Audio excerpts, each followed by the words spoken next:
മ്യാൻമറിലെ പാവങ്ങളായ മനുഷ്യരെ ആരാണ് അകറ്റി നിർത്തിയത്?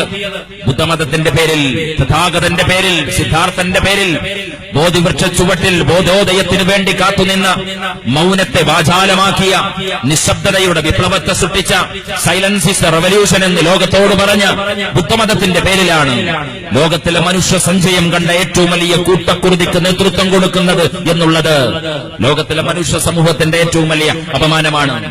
മുസ്ലിം യൂത്ത് ലീഗ് ശക്തമായ രോഷം രേഖപ്പെടുത്തുകയാണ്. ടെക്നോളജിയുടെ കാലത്ത്, സാങ്കേതിക വിദ്യ വളർന്ന കാലത്ത് കോഴിക്കോട് പട്ടണത്തിൽ ആയിരക്കണക്കിന് വരുന്ന മുസ്ലിം യൂത്ത് ലീഗിന്റെ പ്രവർത്തകർ പ്ലക്കാർഡുകളേന്തി നാളെ കഴിഞ്ഞാൽ കോഴിക്കോടിന്റെ നഗരപ്രാന്തത്തെ, നഗരസഞ്ചയത്തെ പിടിച്ചടക്കാൻ പോവുകയാണ്. ലോകത്തിലെ ഈ മനുഷ്യരോടുള്ള കൂട്ടക്കുരുതിക്ക് നേരെയുള്ള ഞങ്ങളുടെ കണ്ണുനീരിന്റെ ഐക്യദാർഢ്യമാണ് ഞങ്ങൾ പ്രകടിപ്പിക്കുന്നത്. അതോടൊപ്പം മൗനം ഭുജിക്കുന്ന ആളുകളുണ്ട്.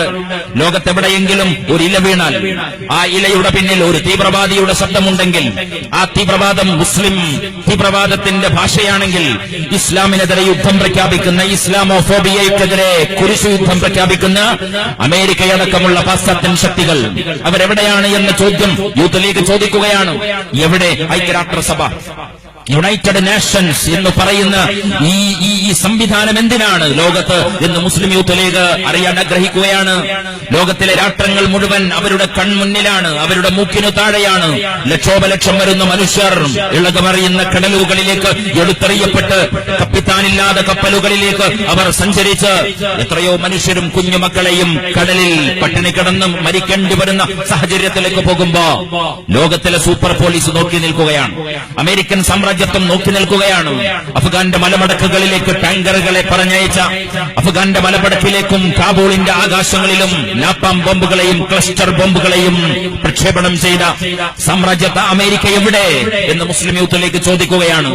ലോകത്തെ മുഴുവൻ പരിഷ്കരിക്കാൻ ഇറങ്ങിപ്പുറപ്പെട്ട, ലോക സൂര്യനസ്തമിക്കാത്ത സാമ്രാജ്യത്തിന്റെ പിന്മുറക്കാരായ യുണൈറ്റഡ് കിങ്ഡം എവിടെ? ബ്രിട്ടീഷുകാർ എവിടെ? പാശ്ചാത്യ ലോകം ഞങ്ങൾ ചോദിക്കാൻ ആഗ്രഹിക്കുകയാണ്.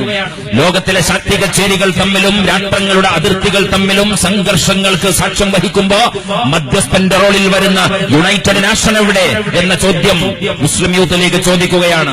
സർവോപരി ബർമ്മ എന്ന് പറയുന്ന രാജ്യത്ത് അവിടുത്തെ ലീഗ് ഓഫ് നേഷൻ എന്ന് പറയുന്ന രാഷ്ട്രീയ പാർട്ടിയാണ് അവിടെ ഭരിക്കുന്നത്. ഏതു രാഷ്ട്രീയ പാർട്ടി അധികാരത്തിൽ വന്നാലും പട്ടാള ബൂട്ട്സിന്റെ താഴെയാണ് തെരഞ്ഞെടുക്കപ്പെട്ട ഭരണകൂടത്തിന്റെ പ്രധാനമന്ത്രിമാരും ഭരിക്കേണ്ടുന്ന പ്രതിനിധികളും. അത് മ്യാൻമറിന്റെ ദുഃഖമാണ്, പാകിസ്ഥാന്റെ ദുഃഖം പോലെ.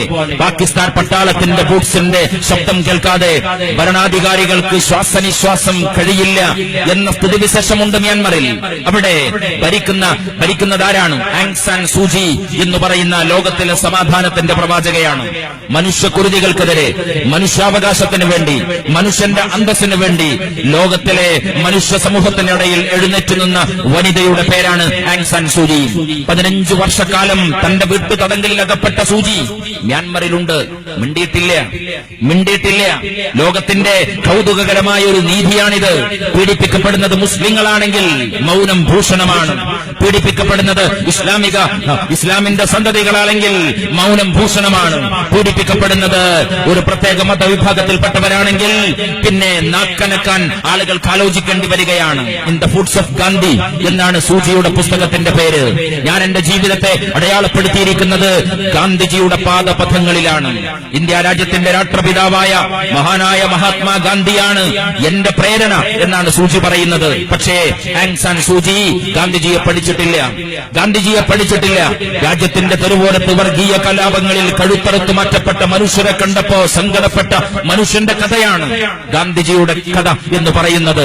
നവഖാലിയുടെ തെരുവോരത്ത് ഹിന്ദുവും മുസൽമാനും പരസ്പരം വർഗീയ കലാപങ്ങളിൽ കൊന്നു തള്ളിയപ്പോ രാജ്യത്തിന്റെ സ്വാതന്ത്ര്യദിന ആഘോഷത്തിലേക്ക് പോലും വരാൻ മടിച്ച് തന്റെ സ്വാതന്ത്ര്യദിനത്തിന്റെ സന്ദേശം കണ്ണിൽ കണ്ട കരിയില കയ്യിലെടുത്ത് തന്റെ കവിൾത്തടത്തിലൂടെ ഒലിച്ചിറങ്ങുന്ന കണ്ണുനീരിനെ ഈ കരിയിലയിൽ പകർത്തി ആസാദിനും നെഹ്റുവിനും കൂട്ടർക്കും കൊടുത്തേക്കുക എന്ന് പറഞ്ഞ് ഹിന്ദുവിന്റെയും മുസൽമാന്റെയും ഇടയിൽ സമാധാനത്തിന്റെ കൈലേസുമായി അവരുടെ കണ്ണുനീരൊപ്പാൻ വേണ്ടി ഓടി നടന്ന ഗാന്ധിജിയെ മാതൃകയാക്കിയ സൂചി. പക്ഷേ മ്യാൻമറിലെ പാവങ്ങളായ മനുഷ്യരെ എന്താ കാര്യം? വോട്ട് രാഷ്ട്രീയത്തിന്റെ സംഖ്യാശാസ്ത്രമാണ്. ഭൂരിപക്ഷ ന്യൂനപക്ഷത്തിന്റെ സംഖ്യാശാസ്ത്രമാണ്. 4% വരുന്ന മുസ്ലിം സമൂഹത്തെ മ്യാൻമറിൽ സംരക്ഷിച്ചതുകൊണ്ട് അധികാര രാഷ്ട്രീയത്തിന്റെ മധുരം നുണയാൻ ആങ് സാൻ സൂചിക്ക് കഴിയില്ല എന്നതുകൊണ്ടാണ് സൂചി നിശബ്ദമാകുന്നത്. അതുകൊണ്ടാണ് പ്രതികരിക്കാത്തത്. അതിന്റെ പേരിലാണ് ഈ തോന്നിവാസങ്ങൾക്ക് മുമ്പിൽ ഒഴുക്കൻ മട്ടിൽ പ്രതികരണം രേഖപ്പെടുത്തിയത്. 1992 ലോക സമാധാനത്തിനുള്ള മനുഷ്യാവകാശ പ്രവർത്തനങ്ങൾക്കുള്ള നൊബേൽ സമ്മാനം കിട്ടി സൂചിക്ക്. ലോകത്തിലെ മനുഷ്യാവകാശ പ്രവർത്തകർ പറയുന്നുണ്ട്, ആങ് സാൻ സൂചി, അങ്ങേക്ക് അന്തസ്സുണ്ടെങ്കിൽ ഐക്യരാഷ്ട്രസഭയുടെ നൊബേൽ സമ്മാനത്തെ, ലോകത്തിലെ ഏറ്റവും വലിയ സമാധാനത്തിന്റെ ഈ പുരസ്കാരത്തെ താങ്കൾ തിരിച്ചു കൊടുക്കണമെന്ന് ലോകത്തിലെ മനുഷ്യാവകാശ പ്രവർത്തകരുടെ ആവശ്യമാണ്. ഇത്തരം നൊബേൽ സമ്മാനങ്ങൾക്ക് എന്തു മഹത്വമാണ് എന്നും ആലോചിക്കേണ്ടതാണ്. ലോകത്ത് അങ്ങനെ മനുഷ്യ സന്തതികളിൽ അത്തരം ഒരു നൊബേൽ സമ്മാനം കൊടുക്കേണ്ടി വന്നാൽ അത് കൊടുക്കേണ്ടത് ഗാന്ധിജിക്കായിരുന്നു. പക്ഷെ ഗാന്ധിജിക്ക് കിട്ടിയിട്ടില്ല. എന്താ കാര്യം? ഇതൊക്കെ തീരുമാനിക്കുന്ന ജൂറി ഏത് കാലത്തും സാമ്രാജ്യത്വ ശക്തികളാണ്. ഇതൊക്കെ തീരുമാനിക്കുന്നത് നമ്മുടെ ടെലിവിഷൻ റിയാലിറ്റി ഷോയിലെ ജൂറിമാർ പറയുന്ന പോലെ സംഗതിയില്ല എന്ന് പറഞ്ഞുകൊണ്ട് ഗാന്ധിജിക്ക് വേണ്ടിയുള്ള നൊബേൽ സമ്മാനത്തെ മാറ്റിവെക്കുകയായിരുന്നു. മഹാത്മാഗാന്ധിക്ക് കിട്ടാത്ത നോബൽ സമ്മാനത്തിന് ലോകത്ത് കടലാസിന്റെ വിലയാണ്. നമ്മൾ അതിനെ മാനിക്കുന്നില്ല. സാമ്രാജ്യത്വ ശക്തികൾ, അമേരിക്ക ഉൾപ്പെടുന്ന ലോകത്തിലെ ഗുണ്ട രാഷ്ട്രങ്ങൾക്കും ഗുണ്ട പ്രവർത്തനങ്ങൾക്കും നേതൃത്വം കൊടുക്കുന്ന ഈ പരമാധികാര രാഷ്ട്രത്തിന്റെ പോലീസ് ഭാഷയുണ്ടല്ലോ, ഞങ്ങളതിനെ നിരാകരിക്കുകയാണ്. അമേരിക്ക പോറ്റുന്നത് ആരെയാണ്? ലോകത്തിലെ മുഴുവൻ അധിനിവേശങ്ങൾക്കെതിരെയും പോരാട്ടം നടത്തുന്ന അമേരിക്കയുടെ കളിത്തൊട്ടിലിൽ അന്തിയുറങ്ങുന്നത്, അമേരിക്കൻ സാമ്രാജ്യത്വത്തിന്റെ താരാട്ടു സംഗീതത്തിൽ സുഖമായി വാഴുന്നത് ഇസ്രായേൽ എന്ന് പറയുന്ന ജൂതരാഷ്ട്രമാണ്. ഇസ്രായേൽ എന്ന് പറയുന്ന ജൂതരാഷ്ട്രത്തെ, ഒരിക്കലും ലോകത്തിന്റെ ഭൂപടത്തിൽ നിലനിൽക്കാൻ അർഹതയില്ലാത്ത ഒരു രാഷ്ട്രത്തെ എല്ലാ അർത്ഥത്തിലും പാലൂട്ടിയിട്ടാണ് ലോകത്തോട് മനുഷ്യാവകാശത്തെക്കുറിച്ച് അമേരിക്ക പറയുന്നത്. അമേരിക്ക എന്ന് പറയുന്ന ആരാന്റെ പിച്ചച്ചട്ടയിൽ കൈയിട്ട് വാഴുന്ന ലോകത്തിലെ സൂപ്പർ ഏറ്റവും വലിയ എല്ലനക്കിയായ അമേരിക്ക, ആ എല്ലനക്കിയുടെ ചുറിനക്കിയായ സയനിസ്റ്റ് രാജ്യം, ഈ സയനിസ്റ്റ് രാജ്യങ്ങളുടെയും അമേരിക്ക അടക്കമുള്ള സാമ്രാജ്യത്വ ശക്തികളുടെയും തിരക്കഥകൾക്കനുസരിച്ച് തുള്ളുന്ന പാശ്ചാത്യ ലോകങ്ങൾ G8 എന്നൊക്കെ ഓമന പേരിൽ, അല്ല C8 ക്രിസ്ത്യനൈറ്റ് എന്ന് ഞങ്ങൾ മാറ്റി പറയും. അങ്ങനെ ലോകത്തിന്റെ ഗതി ഇങ്ങനെ മാറുമ്പോഴാണ് മ്യാൻമറിൽ ഈ തോന്നിവാസം നടക്കുന്നത്. കുർദുകളെ രക്ഷപ്പെടുത്താനാണ് സദ്ദാമിനെ കൊന്നത്. ഇസ്രായേൽ ഇറാഖ് എന്ന് പറയുന്ന രാജ്യത്തിലെ ന്യൂനപക്ഷ സമൂഹമായ കുർദുകളെ സുന്നി വിഭാഗത്തിന്റെ തലവനായ സദ്ദാം ഹുസൈൻ കൊല്ലുകയാണ്. ആദ്യം പറഞ്ഞത് അപകടകരമായ അണുവായുധങ്ങൾ സദ്ദാമിന്റെ കൊട്ടാരത്തിൽ സൂക്ഷിക്കുന്നുവെന്നാണ്. അമേരിക്കയുടെ നേതൃത്വത്തിലുള്ള ആയുധ വിദഗ്ധന്മാരെ പറഞ്ഞയക്കുകയാണ് ഇറാഖിലേക്ക്. ചെന്നപ്പോ ഒന്നും കിട്ടിയില്ല, ഒരോലപ്പടക്കം പോലും കിട്ടിയില്ല. പക്ഷേ സദ്ദാമിനെ വേട്ടയാടണം. രണ്ടാമത് പറഞ്ഞ ന്യായം, കുർദുകൾ എന്ന് പറയുന്ന ന്യൂനപക്ഷ സമൂഹത്തെ വേട്ടയാടുകയാണ് സദ്ദാം. അതുകൊണ്ട് സദ്ദാമിനെ കുരുക്കിലിട്ടതിനു ശേഷം മാത്രമാണ് ഞങ്ങൾക്ക് വിശ്രമം.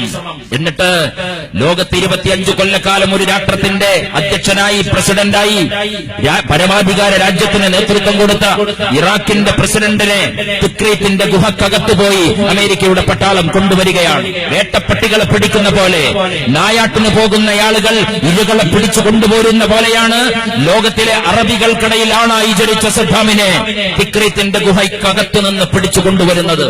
ധീരനായ സദ്ദാം, സാമ്രാജ്യത്വ പോലീസിന്റെ മുമ്പിൽ സല്യൂട്ട് അടിക്കാൻ കൂട്ടാക്കാത്ത സദ്ദാം, അവരുടെ തോന്നിവാസങ്ങൾക്ക് മുമ്പിൽ ശിരസ് നമിക്കാത്ത സദ്ദാം, ജോർജ് ബുഷിന്റെയും വൈറ്റ് ഹൌസിലെ തമ്പുരാക്കന്മാരുടെയും കാല് നക്കാൻ കൂട്ടാക്കാത്ത സദ്ദാം തിക്രീത്തിന്റെ ഗുഹയിൽ നിന്ന് വരുമ്പോ അമേരിക്കയുടെ ചാര പോലീസ് സദ്ദാമിനോട് പറയുന്നുണ്ട്, പ്രിയപ്പെട്ട സദ്ദാം, നിങ്ങൾക്ക് തിരിച്ചു പോകാം.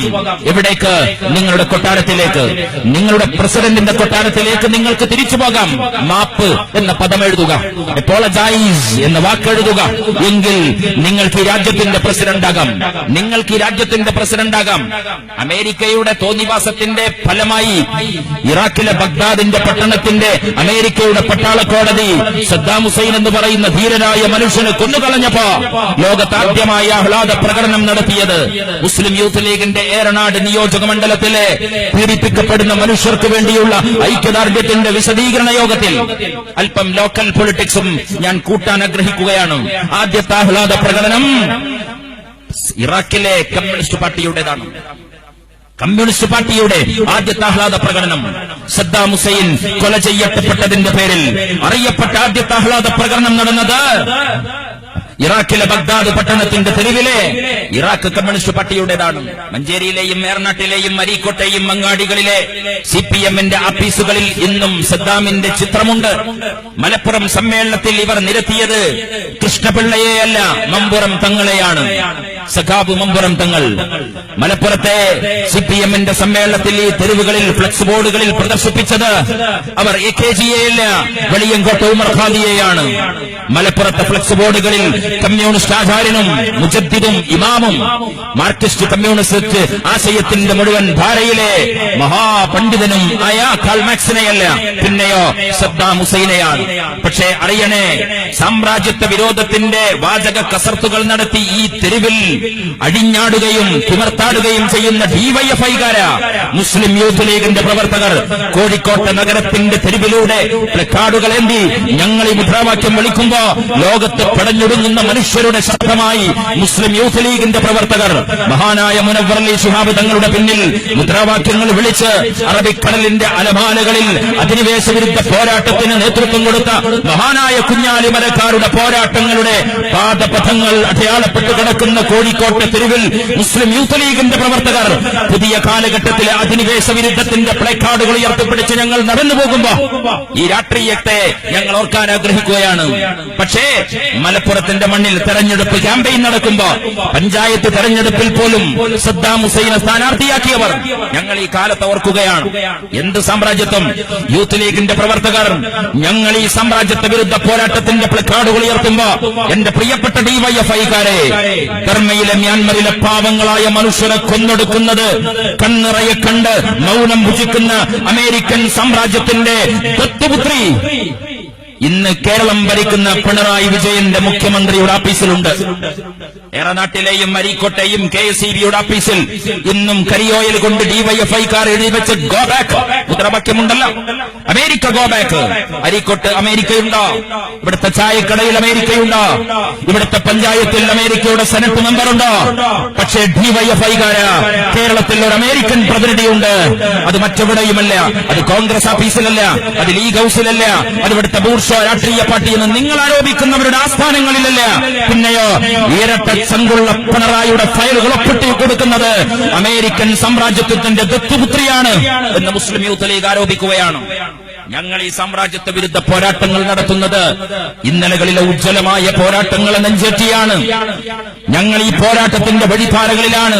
യാസർ അറഫാത്തിന് പിന്തുണ നടത്തി ഞങ്ങൾ നടത്തിയ പോരാട്ടങ്ങൾ കേരളത്തിന്റെ തെരുവുകൾക്ക് പരിചിതമാണ്. അഫ്ഗാന്റെ തെരുവുകളിലേക്ക് റഷ്യൻ ശങ്കരടി സോവിയറ്റ് റഷ്യയുടെ സാമ്രാജ്യത്തിന്റെ സകലമാന സംവിധാനങ്ങളുമായി വന്നപ്പോ ഒറ്റുകാരനായി മുന്നിൽ നിന്ന് ഡോക്ടർ നജീബുള്ളക്കെതിരെ ഈ തെരുവുകളിൽ മുസ്ലിം യൂത്ത് ലീഗ് പ്രകടനം നടത്തിയിട്ടുണ്ട്. റഷ്യൻ ശങ്കരടി അഫ്ഗാൻ വിടുക എന്ന് പറഞ്ഞു നടന്നിയ പോരാട്ടങ്ങളിൽ ഞങ്ങൾ ഉണ്ടായിട്ടുണ്ട്.